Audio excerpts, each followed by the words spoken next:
Dr. A. Anita, Assistant Professor of Chemistry, and I will deal with the theory of dilute solution, and in this class we will particular about the lowering of vapor pressure. Before getting into that, we have to see what is a solution and what is a dilute solution. A solution is a homogeneous mixture of solute and the solvent. Solute is a substance which undergoes dissolution, and solvent is a substance which dissolves the solute. Therefore, the homogeneous composition of a solute and the solvent is called as the solution. When sugar is dissolved in water, it forms a homogeneous solution, that is a solution. Therefore, the sugar is a solute substance and water is a solvent. The homogeneous mixture of the solute and solvent forms a solution. And the dilute solution. When a solution becomes dilute solution means it should obey two properties. One should be the amount of the solute is negligible when compared to the volume of the solvent.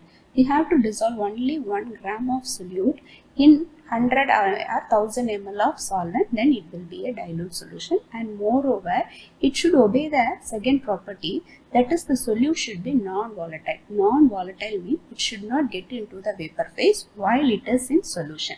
If these two conditions are obeyed, then the solutions are called as a dilute solution.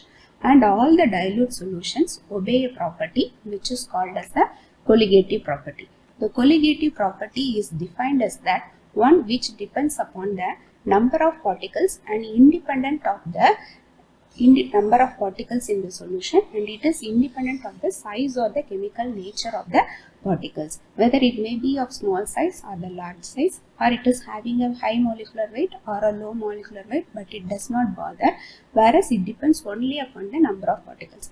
If the number of particles is 1, then it will have a lower colligative property, and then the extent of the colligative property will increase if we increase the number of particles. The dilute solution containing non-volatile solute exhibit the following properties like lowering of vapor pressure, elevation of boiling point, depression of freezing point, and osmotic pressure. And we will see about these properties one by one, and in this module we will see only about the lowering of vapor pressure. Before getting into it, we have to know what is the vapor pressure. Therefore, the substances which are present here alone will be able to get into the vapor phase.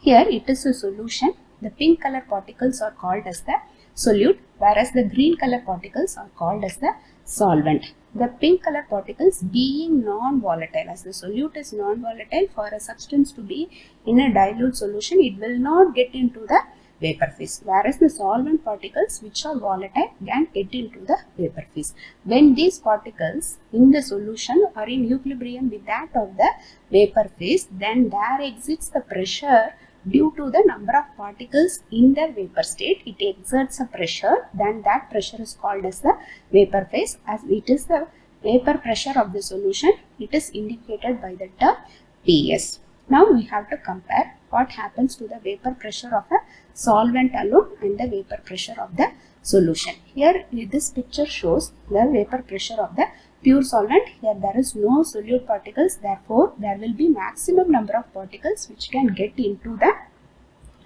vapor state, and there will exert a pressure that is called as the vapor pressure of the solvent. Here it is the diagram which we have seen already. Has maximum number of particles in the above.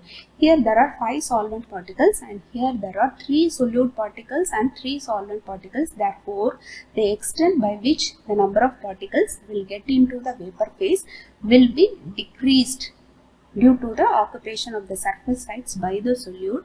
The number of particles going into the vapor phase will get decreased.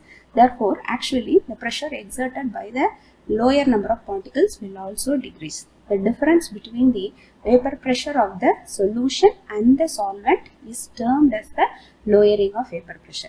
As the number of particles in the surface of the solution is decreased due to the number of particles in the solute, only a limited number of particles will alone get into the vapor phase. As the pressure depends upon the number of particles in the vapor phase, the vapor pressure of the solution is gradually reduced due to the addition of the non-volatile solute into the solvent. There will be a gradual decrease in the vapor pressure, and that lowering, that is called as the lowering of vapor pressure. And we will see how the lowering of vapor pressure will be related with the help of the Raoult's law in the next class. Thank you.